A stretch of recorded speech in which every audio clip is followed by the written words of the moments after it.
This episode of Simulation Nation is brought to you by Avkin, your one-stop shop for wearable simulators and everything standardized patient.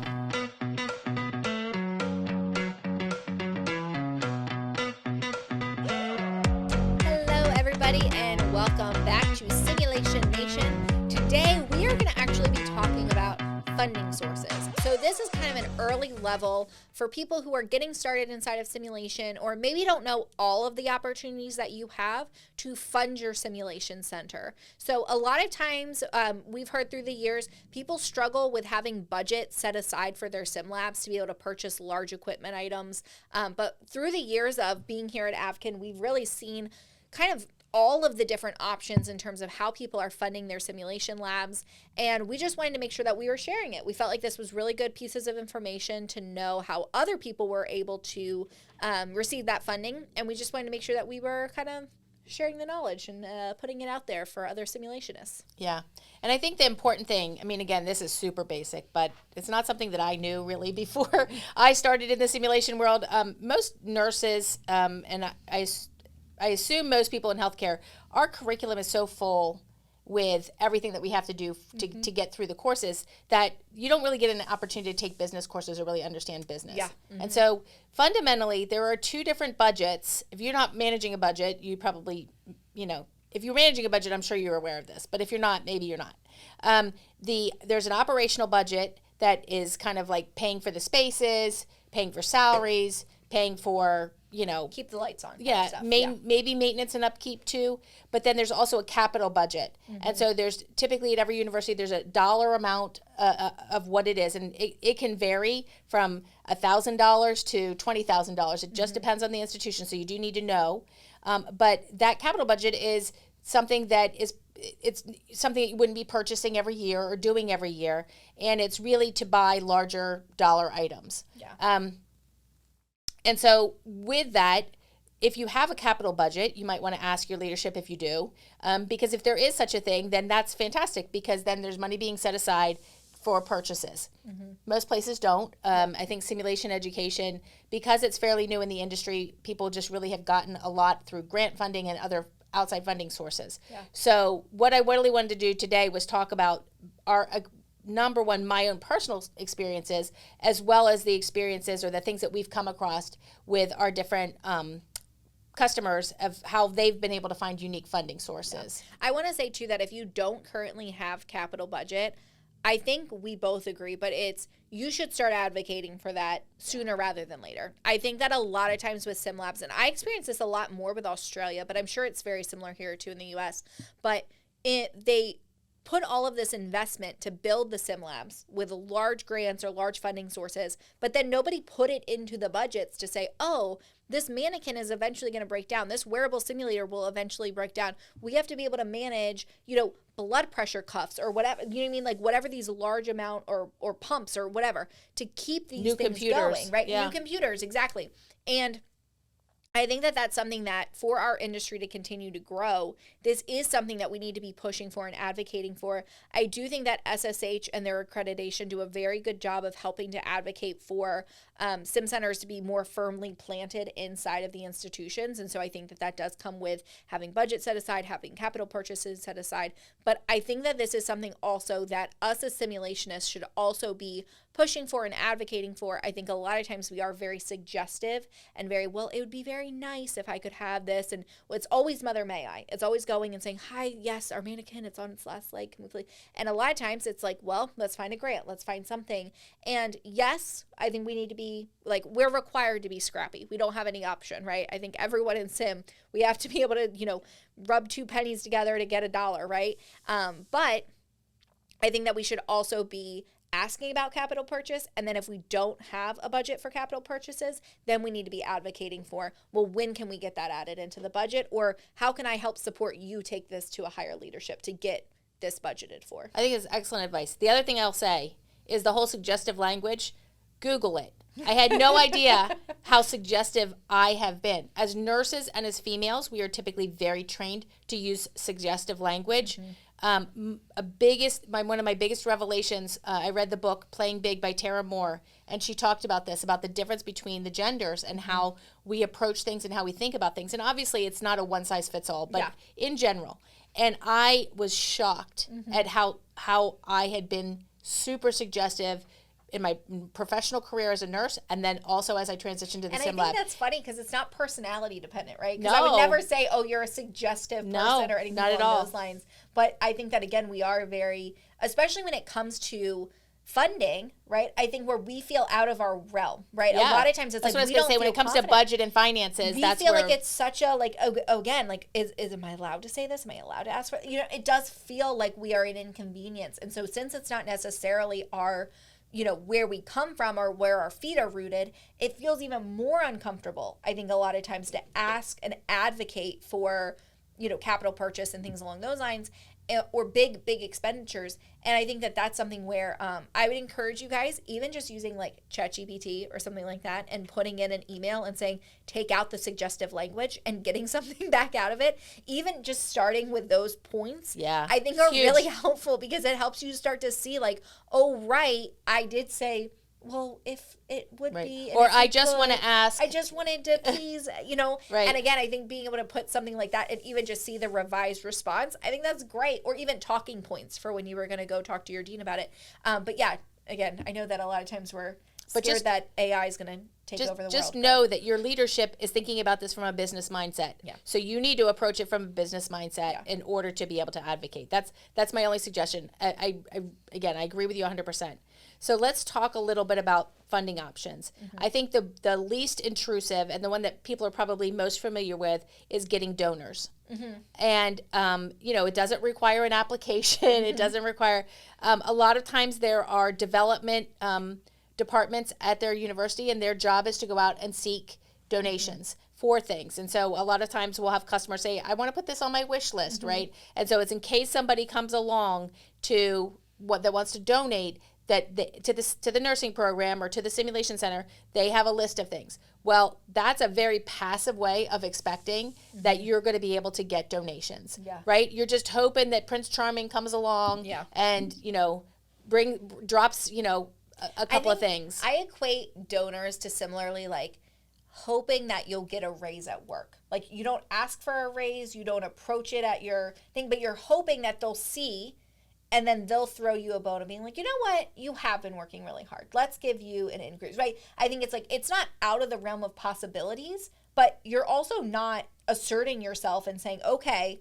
let me kind of like take the bull by the horns here and, go out and seek different things. It's kind of like you're waiting and hoping for someone to want to donate, right? Right, and you're also hoping that the development department is going to make recommendations that your program is the one that they potentially donate to. So you need to be the development department for your sim center. Would there be development departments at community colleges, or is this? I assume so. Okay. I mean, I didn't ever work in one, but I do. I mean, again, it probably depends on the size and things along those lines.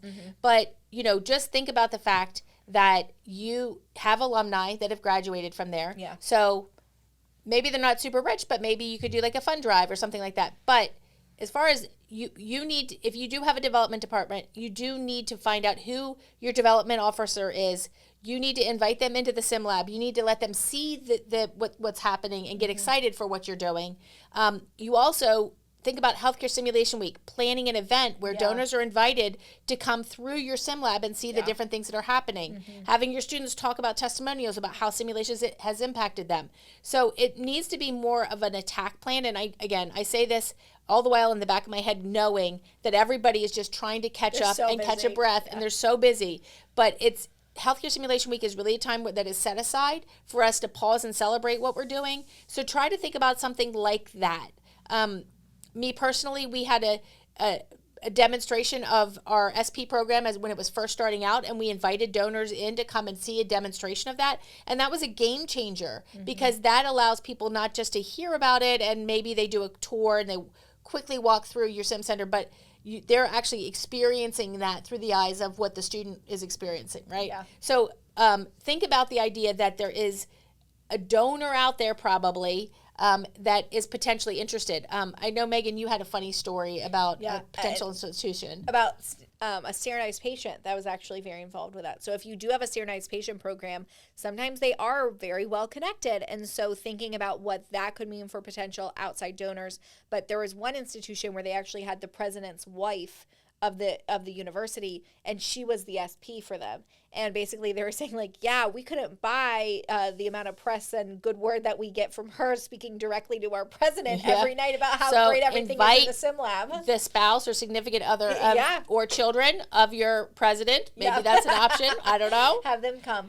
The other recommendation I would make too, though, is having TAs be involved in your healthcare sim week and have them think through what are some options that they think would be good for having people come through and see it and get their ideas, because the more involved they are and you are listening and incorporating their ideas, the more involved they are going to be to volunteer to come in and help you run it. And I think a lot of times we think like, oh, we're just by ourselves. How are we going to be able to manage all of this? But starting to even outsource this to other people who are excited and involved in the sim lab, you're starting to share some responsibility. And I do think that a lot of times, like if you think about sororities, they're very used to planning events, guys. They're very good at planning events. They're good at marketing, right? They know how to work social media. So being able to have them involved and be able to say, oh yeah, this is what I think is really cool or really unique, seeing it from their perspective, but they also can probably really help you plan some events. I know that. I also said sorority. I don't want that to be sexist, sorority or fraternity. Good. And the other thing I'll say is that there's Student Nurses Association. Yeah. So almost every program, because again, community colleges aren't going to necessarily have sororities, but they probably have a Student Nurses Association. Yeah. Have them get involved, because those students that are getting involved are typically the overachievers, the ones that are going to be going the extra mile, doing the extra thing. It's good press for them that they helped out right down there. So that's a great suggestion. I appreciate that.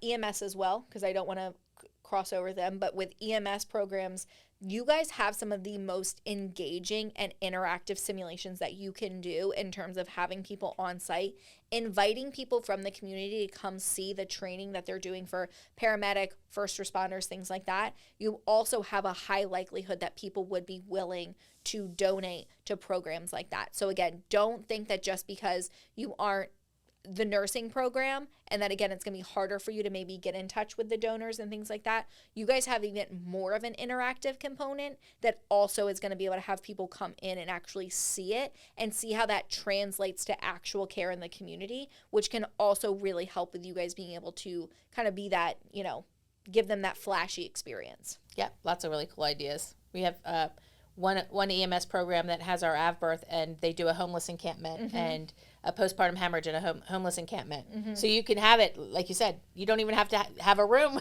to do it in. You could do it in the parking lot in a car accident. Like we gave birth, and the AV birth gave birth in the back of my car, actually. So there's lots of great opportunities with that as well. So that's probably the one that people are most familiar with and the most comfortable with. The other piece is there's typically, again, this is probably mostly in universities, but I think some community colleges would have this as well, is internal grants. So think about asking for where is the source for internal grants. Typically, if you get one year, you're not going to get it the next. So you do have to be aware of, like, if your nursing program just got funded recently with an internal grant, you're probably going to have to wait a couple of years. But maybe there's a Center for Teaching and Learning at your university that would have knowledge of what the name of it is. But for me, it wasn't internal grant at the university. It was called a Unidel grant. So I wouldn't have known what that was unless somebody had told me what that was early on. And I didn't know when it came out, when it was released. And so as I got there longer, because again, I was in a coordinator position versus a director position, but as I was there longer, I started to understand that there was a rhythm to this and that, you know, the application could be made for these things. Now, typically those grants are going to be smaller dollar. You're not going to get $1 million grant from an internal grant, but one very wise PhD grad, fairly new grad, said to me, you have to start small with small grants and show your responsibility with those. And then after you get those small grants, you can get the next grant. So it builds your CV or your academic resume as maybe. And so when you can show, okay, she's gotten a grant here, she's had success with this, she's gotten this funding here, it makes it more compelling. And so sometimes applying for the granddaddy of them all isn't necessarily the smartest thing to do first. What would you recommend would be a good starting off point for someone who's maybe never received a grant before? Again, I think the internal grant is a great starting off point. Dollar amount. What would you suggest? I would say at the time that I was going through this, which is about 10 years ago. Account for inflation. It was about 50 to 20,000. So I would say probably 20 to 25,000 is what is reasonable. Typically those internal grants will identify. So you can apply for the maximum amount, but you could also say, if we were to only receive 25,000, this is what we do with it. This is also what we could do right. with that. Yeah. Internal grants are typically a 2 or 3 page document. And it's kind of like a mini grant application, right? Yeah. So it makes you think through what your goals and your aims are and what you're going to do with it and why it's compelling. But again, think about your audience with, I shouldn't say again because I haven't said this yet, but think about your audience. It's the university. How are you going to make that university look good with that grant money, right? So whenever you're doing it, whenever you're writing a grant, small or big, you have to think about this from the perspective of what is their mission and vision, right? Yeah. So look at your university's mission and vision. How does what you're going to do align with their mission and vision? Yeah. It makes it a lot easier because then you're not necessarily having to come up with all this fluffy stuff. Use their mission and vision and speak to it in that way. Also, ChatGPT. Again, think about it. Yes. If you wanted to buy an AvTrach, so that's the wearable simulator tracheostomy device, you could literally type in, how does Avkin's AvTrach align with the mission and vision with the mission and vision of X institution? And again, it's going to spit you out a list of things. And then you could even say, draft for me what an overview would look like. And it's going to give you a good starting point. I think a lot of times it is hard to think about it in terms of a different perspective. And if anything, it's like, hey, flip this for me so that I can read through it. And then at least I have that in my head. So it doesn't need to be a copy and paste situation, but it's going to give you ideas of how you can craft this based off of what you want it to look like. Please don't copy and paste. Yeah, do not copy and paste. But I think that it's, for me, it's so much easier for me to have something on the paper than it is to start with. It literally, before I used to go and copy and paste a paragraph that had nothing to do with what I was typing about, but because there was already something on the paper, it made me feel like my thoughts could flow. Looking at a blank page just inhibits me. I think for me, though, a lot of times it's even trying to flip how, like what you said, what is in it for the university, right? Yeah. And I think a lot of times it's like, well, I want this really cool product because it's going to be better for the students, right? Like you think about it from you. And that's what you always go back to is it's like, well, I know it's going to be better for the students. So obviously everybody else wants it to be better for the students too. And I think a lot of times there's a lot of assumptions that they are going to think what I think because I want it what's best for the students. But I think that it helps flip some perspectives that you wouldn't have thought of before. And so I think if anything, just use it to be able to gain some insight into how they're and to think of it in a different lens. Yeah, for sure. And so again, that internal funding typically it'll come out every year or every other year, and there's a cycle to it. Yep. And sometimes they put specific tags on it if there's something like some big new initiative at the university. So for us, when we got a new president, it was all about interprofessional education and getting outside of your silos. So just think about like if there's a kind of a new leadership, there may be modifications and changes to that. And I would recommend putting an alert on your Google Calendar or whatever calendar you use so that you do remember it as a regular cycle for when it's coming out. Because we get busy and it's really hard to remember when these things are happening. So if you know, September 1 or whatever it may be, hey, this is going to happen soon, put a yearly annual reminder because then you'll and give yourself a couple of months advance because it gives you some time to think about it. Again, it's a 2 to 3 page typically. It's not a lengthy application, but it is something to be get a heads up about. So that I would say is kind of, again, it's honestly the least threatening. I feel like it's not as daunting, right? It feels a lot more comfortable. It's your nice step into it. You kind of ease into the pool versus cannonball in. And I think that, again, even working through that 2 to 3 page document, it gives you some understanding of what it's going to be when you're doing the bigger ones, right? So it starts to give you some perspective of what that looks like. I also think too, even if you don't get the internal grant, it's really good to even have something to work off of though, because even if you work through that 2 to 3 page document, you can also use that for other funding sources because you've already done one. So being able to also have things that you can work from or pull from for other applications, I think is also like, yeah, it's a start. yeah. The next one that I think is pretty easy and not as daunting. Easy in Well, quotes. I mean, finding the right, well, I'll just say foundations. So looking at foundations. So there are very wealthy people that leave trusts or endowments, and those trusts and endowments are regulated by a board of trustees, and they are typically very clear about what they are investing in. So it's not like save the world kind of things. Yeah. It's, I want to donate to this and this. So the Moore Foundation, the Helene Fould Foundation are national foundations that have a target to nursing programs. Mm-hmm.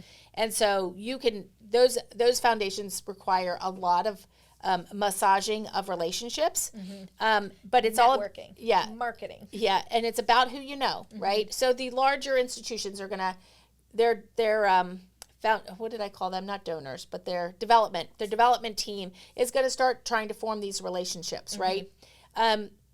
But there's also smaller ones that are more local. So for us, we had a foundation called the Marmont Foundation that our dean they knew these people somehow. Again, I don't know how. And before I ever knew anything about foundations, she came to me and she said, the Marmont Foundation wants to donate something to the SimLab.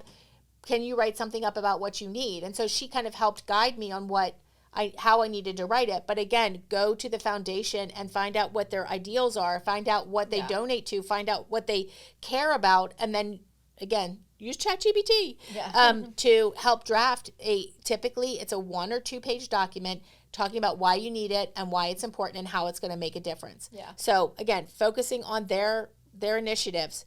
The foundations typically will choose to issue their donations once a year, not always, but I assume once a year, and the board of trustees is who decides. So mm-hmm. If you look at when the board of trustees meeting is, if you can get something in, they're typically very clear about when the applications are due. Mm-hmm. Again, it's something where if the Marmont Foundation gave us a donation, we weren't applying for it again the next year. We might have to wait 2 or 3 years. Yeah. So be aware of that. But if you don't have a development team, you can work with your dean or director to identify some.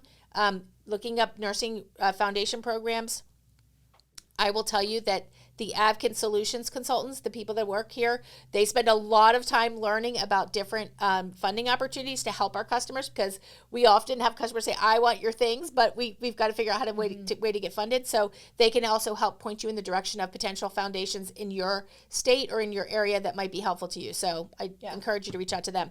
But the foundations are, again, think about very wealthy people donating, $3 million, right? And then that $3 million, it stays in the bank. And as it earns interest, that's what they are using for donation. So the $3 million is there as the base, mm-hmm. and then they're donating the rest of the money out based off of the wishes of the people that created this foundation. Yeah. And, we live in Delaware, which, the DuPont estates and all of that. Think about, we also have Longwood Gardens. Mm-hmm. That is, something that's been a pet project for a specific foundation. Mm-hmm. But you can even, like when you watch PBS, it'll say, and donations from the blah, blah, blah foundation, right? Mm-hmm. So there are foundations, they will target certain things. So there's large ones and then there's smaller ones, but your development team can help you, but you can also look it up yourself. But they will help you knowing where they are and who they are and developing those relationships. Again, invite them in for the donor events. Yeah. See if they want to be an SP for you. The Board of Trustees wants to be an SP for you. Again, a lot of people, believe it or not, people do really want to give back to the community in a way. So I know you feel like, no, they would never want to, but you just never know. Well, you got to think about, too, typically who's going to be a part of that board are also people who are older, who are also wealthy. Receiving health care. So again, they also want nurses to be well trained. So there is going to be kind of a skew to healthcare in general. The other thing I will say is if you do get a grant or funding opportunity, I don't know if they consider it a grant or not, but if you get money from the foundation, I would also encourage you to start tracking how many students are involved, how many hours of simulation went into it. Start to track some of the actual cases that happen from it.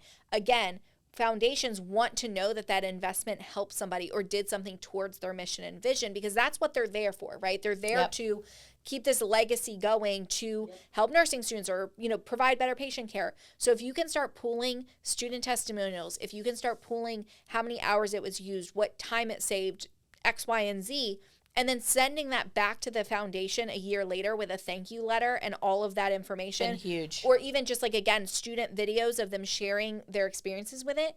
That builds such a strong connection between you and them, because I don't think enough people do that. I don't think enough people take the time to go back and say, this is how it was helpful, this is how it impacted a nursing student. So then when you are wanting to look at additional equipment or additional needs, you're building that close relationship where, again, they feel like, oh, wow, I'm glad that you were a good steward of that money. That's going to make me much more likely to continue supporting you as we go forward, because I know that what I donated to is actually getting included. So even if it is something where it might be a $15,000, it might not be the full kit and caboodle, but even if it's a smaller amount, you're able to actually show them how you're using it. You're going to build a strong relationship and bring them in to even see it. Bring the board in to see a simulation with the equipment that they purchased. Yeah.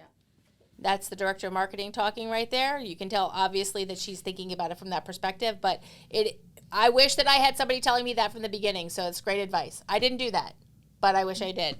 It's a great advice. Great advice. You just needed me to be the director of marketing for you in the sim lab. That was the problem. Yeah. I was too busy being the patient. That was the issue. That's true. Well, again, we've all grown and matured over the years. That's for true. sure. That's true. So, so that the foundations, I think we've kind of covered that. Yeah. The next group, or the next easiest approach, the next I guess, step up, is a state grant. Mm-hmm. So typically your nursing director or dean would be aware of any state grants that are available. I know Missouri has a state grant that is given to nursing programs every year. Mm-hmm. Sometimes there's some type of money that comes in to the state to support healthcare education. The federal government is very aware, although again, with this new administration, I don't know, but typically they're very supportive of anything healthcare oriented, right? So look at your state grants, look at state funding opportunities. Sometimes these grants come down that are almost out of the blue. Okay. But the way to really keep in touch with this, again, if your dean or director doesn't know of anything, if your state's not necessarily, is actually, again, inviting your legislators to come to your sim lab. So my husband is a firefighter, a fire chief, and he has invited legislators to come visit, and he's talked about his problems. And then if they get a pot of money that is where they have the ability to find nonprofit organizations that could utilize that, they will reach out to him and say, hey, is there something I can help you with? Some money. Right. So just know that they are given almost discretionary funding. And I will give you a little hint. My dean, I can't prove that everybody had it, but my dean had a discretionary fund. Mm-hmm. And so if there was something that we needed that wasn't in our budget for the year, and she had money in her discretionary fund and was convinced that it was necessary or needed, she could utilize money out of that fund. So again, not to say go in there and say, I know you have a discretionary fund and I know you can use this, but use it.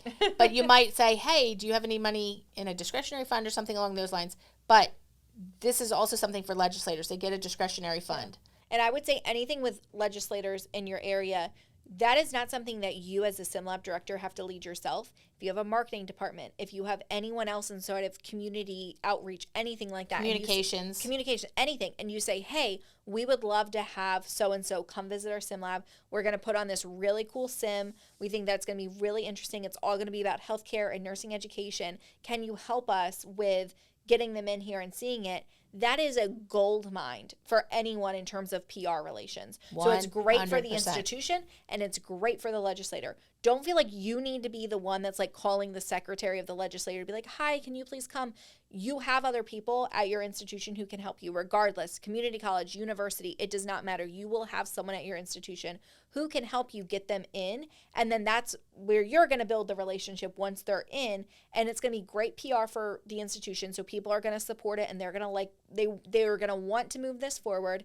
And then you're going to be able to discuss what your asks are. And they will typically ask you that. Be ready with what your asks are. So whether that be where our pediatric mannequin's about to break down, our birthing simulator has seen way better days, and we need something new and wearable and great for standardized patients, whatever it is. But have your ask ready to say, and then this is how we're planning on making that impact. But they will ask you, how can I help you? What can I do? And having information about that in terms of looking for state grants, looking for funding sources, they're the ones in the know. And a lot of times they're trying to figure out where to put it because they don't always know where it needs to go. They don't always know what the needs of the community are. So if you are sitting there and you have the needs and you know what your nursing students are going to want, be ready to go with that information. But also know you're not alone. I think that happens a lot where we feel very overwhelmed with, well, how am I going to get the senator here? You know what I mean? But it's not on you.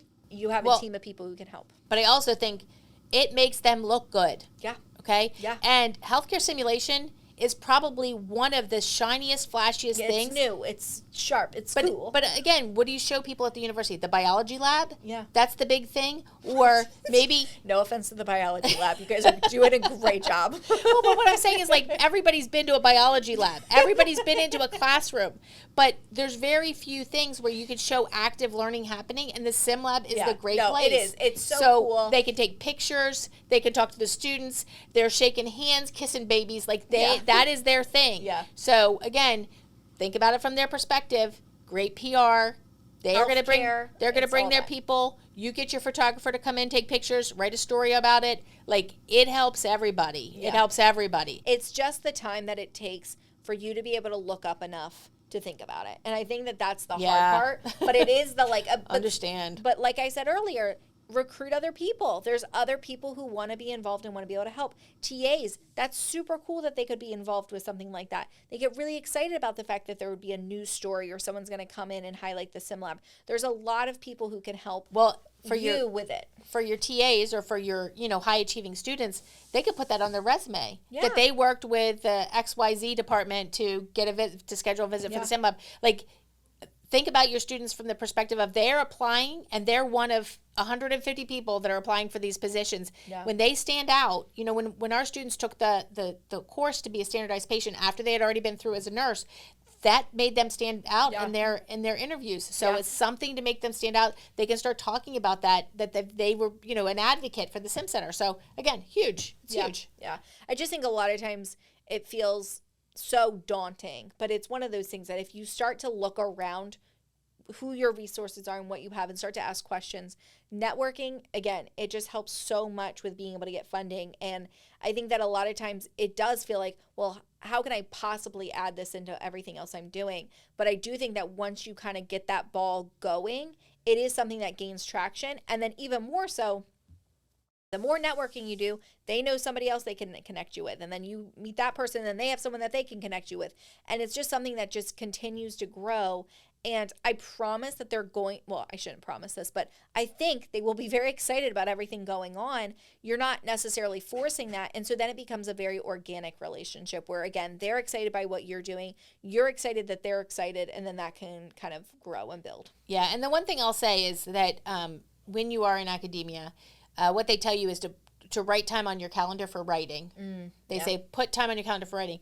But for the Sim Lab, I would encourage you to put time in for developing the relationships, right? Yeah. Because once you can develop those relationships, if you can show that you're getting funding, if you can show that you're working, if you can show that, you're getting these small grants and these small wins, you're going to be more supported because it makes the program look good. It makes the university look good. So think of it as your long-term investment. That's what it is. It's your long-term investment. And again, like if you're always thinking short-term, it is like, how could I possibly breathe? Well, it's hand to mouth. Hand to mouth always. Exactly. And so then it's like paycheck to paycheck. Being able to get beyond that for sure. So that's the other aspect is like these state grants or state funding opportunities within either your state or your federal legislatures. But federal legislatures are typically it's a different process. And so going on into the federal piece, I do want to put a disclaimer that currently we are in the year 2025 when we're videotaping this, and so there is a change in our administration, so things are kind of up in the air right now. But this is traditionally some really cool funding options. So again, the least noxious of the federal options is congressionally directed spending, and so that congressionally directed spending, the grant application, again, I think it's 1 page, maybe 2. But your senators every year, typically, I believe in the fall, spring, they put out a call for anybody that wants to apply for congressionally directed spending.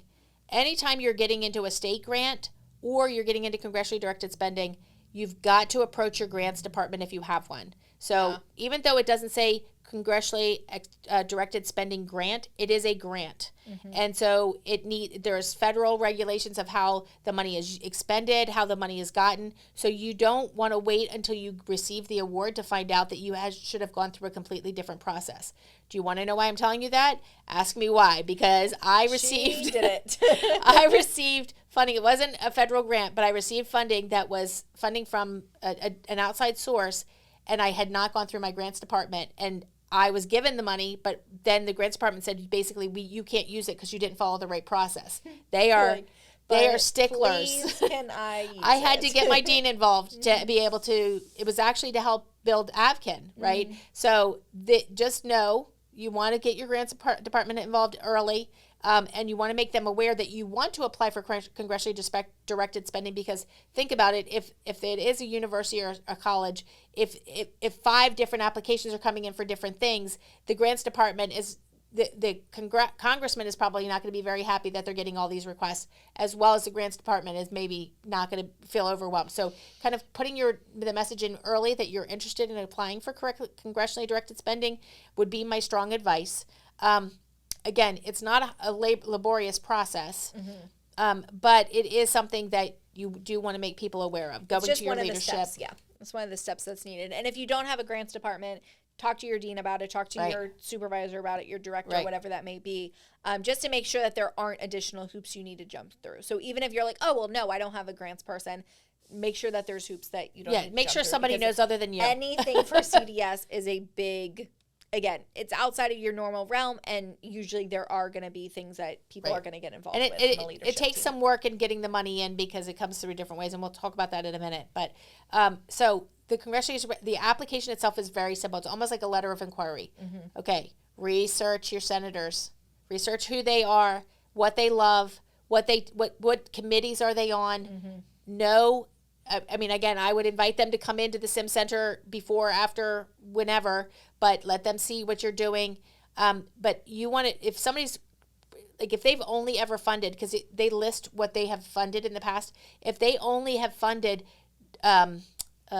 Department of Defense for something, or Department of Transportation, and they're on those committees, you might as well not waste your time applying to that for their or you gotta make a really good argument. Find their husband or wife that's the SP, and then let them bring in their significant other. But just again, how is this going to help the country? How is this going to help your state? Because they're congressmen for your state, and if you watch enough of the CNN TV or whatever, they're always pointing back to, this is what's happening in my state, right? Because that's their job, is to go and report. And so you want to know, one, what are their passion projects, but 2, how can you help the state? How is that going to help the country? How is that going to, how are you going to be fiscally responsible for the content of that grant? And you can find a lot of data points as well online. So you can go on March of Dimes and look through what is the maternal fetal demise rate for the state, and find some very real statistics on what's going on. So even if you wanted to be able to include some of that to be able to help advocate for how that's going to improve the state's outcomes with different things,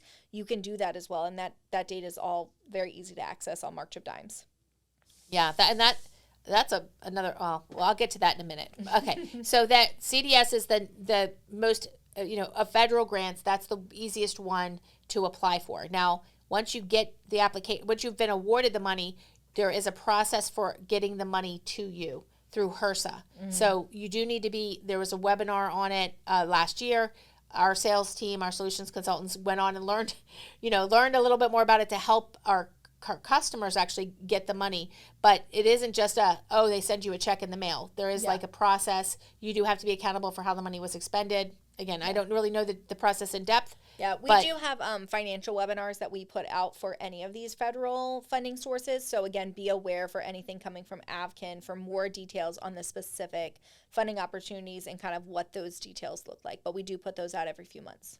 Can they access them on the website, or is it just something they have to sign up for at the time? Just look out for them because they're changing every year. So as they evolve, we have updated ones. Okay, cool. So that's one piece. Then there's also grants that come out typically from the federal government every year or every other year. So the HRSA grant and Nursing Education, Practice, Retention, and Quality, NEPQR. Very impressed with that. They come out every other year. And then there's also a Simulation Education Technology grant that comes out from HRSA. But those are more involved applications. Definitely want to get your grants team involved with that if you have one. And usually those open up in the summer, but for a very short window. Yes. It is very short. It's like they announce it and then it goes away very quickly. So you almost have to be watching for it as it's coming out. Almost set up a Google alert or something like that to be able to know when it's getting released because it's open closed. But a lot of simulationists are 10-month employees too.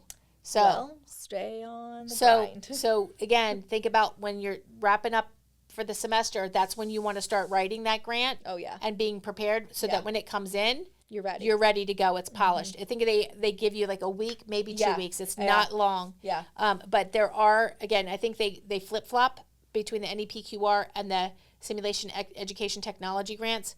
But there are HRSA grants. I will tell you, in all honesty, most of the awards go to the bigger schools because they have a sophisticated grants program. So I don't want to deter anybody. I do think that you know it's fair game and it's open game, but it is something to know if you do have it. You do want to get your grants department involved if you have it. Again, I never thought about contacting our grants department to get help. I wish I'd known about it. I wish I'd known of the resources. Was no orientation for me of like, here's all the resources that are available. There's a Center for Teaching and Learning that can help you with all these things. And then there's so just be aware and ask more questions, dig into things, find out if your organization does have a development team, if they have a grants department, if they have a marketing team, right? I think all those things are really, really important to utilize as resources to make your life easier and also to make the reach wider. Yeah. So Megan mentioned March of Dimes. So there are also, I don't know if they would be considered foundations, but there are these associations. So Children's Miracle Network, they actually fund the AVBirth at a children's hospital, purchased at a children's hospital. So again, be aware that you have other even avenues of potential opportunities for funding. Most hospital systems have a ladies auxiliary or a volunteer program, and they run the gift shop, and then they use those monies to help programs, right? So those types of things could really help spur the purchase of some smaller items. Maybe I don't know if they can get up as far as $100,000, but it is something where there may be some way for them to help donate. And again, maybe it's you're getting a little money from here and a little money from there, and then all of that adds up to what the amount is that you actually need. But at the end of it, it is a matter of you do have to put in some work. Yeah.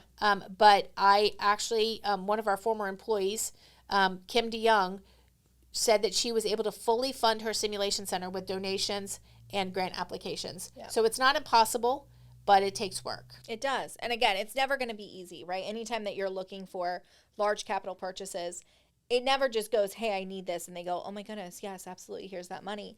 But what I will say is watch our ROI webinar that we discussed a few weeks ago with SSH in our learning lab with them. And we really went through kind of thinking about how equipment phases out and when it's going to phase out and how you start to do those calculations. But with these grant applications, you do want to be thinking about which technologies are going to be on their last leg in the next few years so that you can think about the appropriate replacement for them. Again, I think that a lot of times we wait till things are happening or we wait till they're broken and then it's like, oh, right, we need to do that.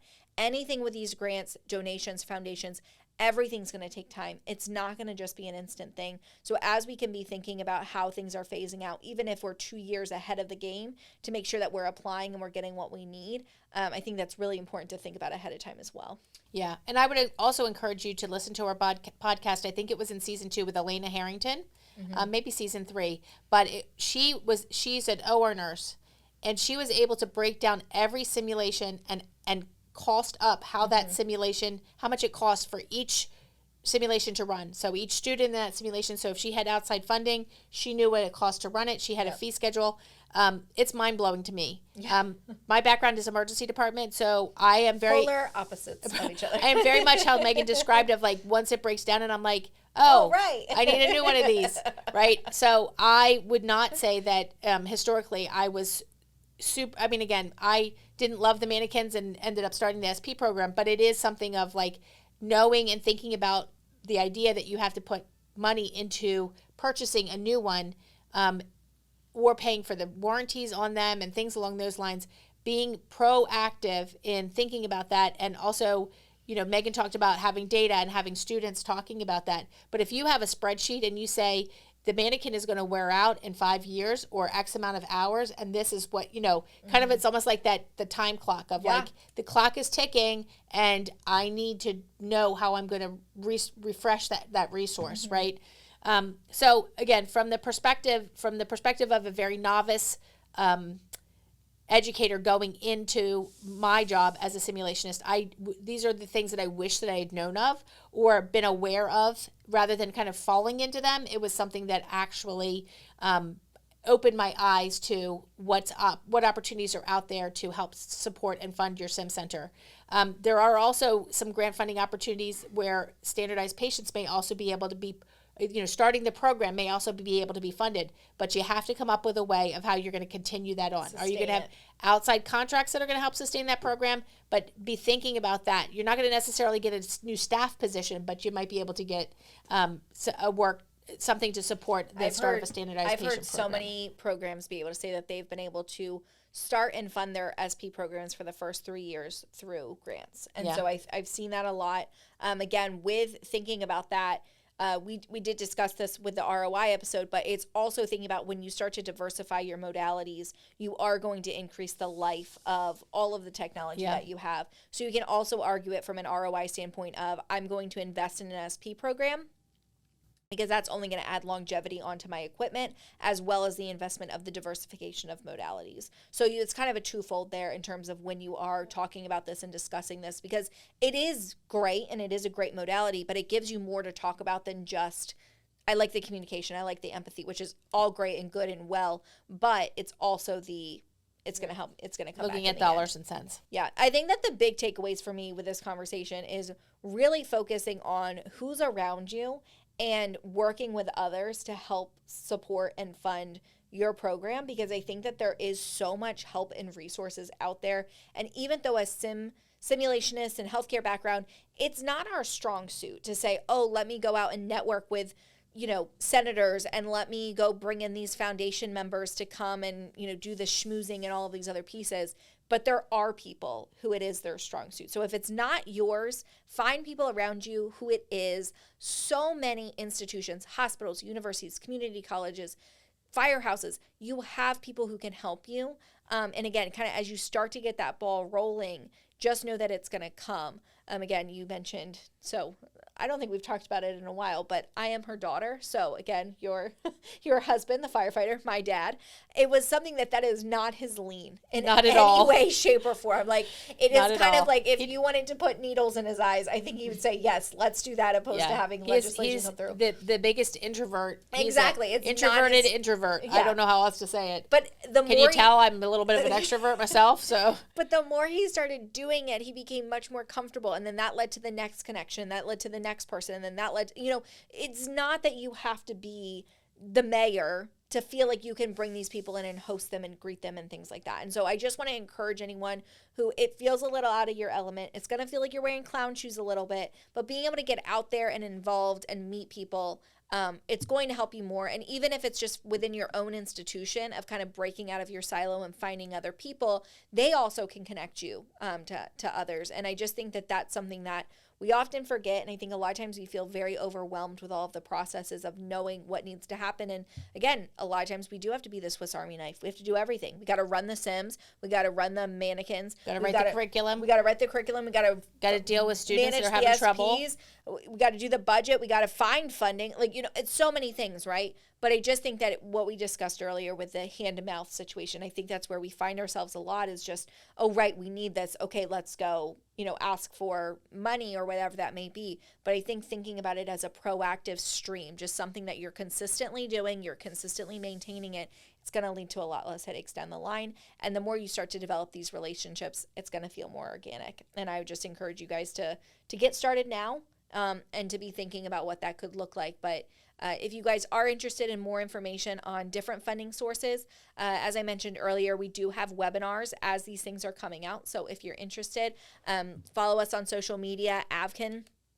Again, we will be releasing those and letting you know when they are. And that's just our solutions consultants who honestly they're experts, They do so much digging. They do so much research. They really are. Each state. They have every state broken down. They know so much about what opportunities are out there for healthcare simulation. And they kind of just go over it to help you. And then if you do have something state specific and you want to get on and kind of chat with them through it, they'll help you with being able to write up an application. Sometimes they're able to share some. They can't write it for you. Well, they can't write it for you, but they can.